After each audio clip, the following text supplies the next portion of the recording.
Kinatuwa ni Senator Amy Marcos ang pagbabasura ng Sandigan Bayan sa ill-gotten wealth case laban sa kanyang mga magulang na sina dating Pangulong Ferdinand E. Marcos Sr. at kay dating First Lady Imelda Marcos. Yan ang ulat ni Bien Manalo. Matapos ang halos 4 na dekada, ibinasura ng Sandigan Bayan ang 276 million pesos na ill-gotten wealth case laban kina dating Pangulong Ferdinand E. Marcos Sr. at kay dating First Lady Imelda Marcos. Ang naturang desisyon ng Second Division ng Anti-Graft Court ikinalugod ni Senador Amy Marcos. Nagpapasalamat ako pero apakatagal naman, 38 years naman naghintay at nakita naman natin kulang-kulang yung katibayan. We are very pleased by the result, although the long delay of course has been very difficult and painful for my family.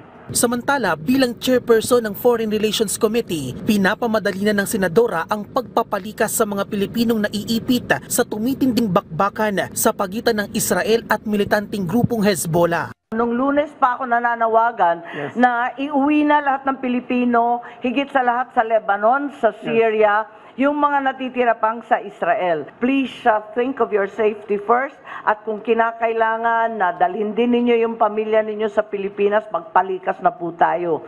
Nauna nang ipinag-utos ni Pangulong Ferdinand R. Marcos Jr. ang agarang pagplantsa sa repatriation efforts na ipatutupad ng gobyerno. Kamakailan lamang ay naging usap-usapan din ang pagtanggi ng mambabatas na umanib sa senatorial slate ng administrasyon at mas piniling manatili sa Nationalista Party. Giit ng senadora, ang importante sa akin ay makausap ang lahat ng panig at walang kakampihan kundi ang sambayan ng Pilipino. Gayunman, sinabi ng senadora na patuloy pa rin siyang susuportahan ng kanyang kapatid na si Pangulong Ferdinand R. Marcos Jr. Naintindihan naman niya yung posisyon ko dahil alam naman natin wala tayong gustong panigan. Sakaling muling maupo sa Senado, ilan sa bibigyang prioridad ni Marcos ang pagsusulong ng mga programa at batas na magpapaunlad pa sa agrikultura at kakalinga sa mga mangingisda at magsasaka sa bansa. Bien Manalo para sa Pambansang TV sa Bagong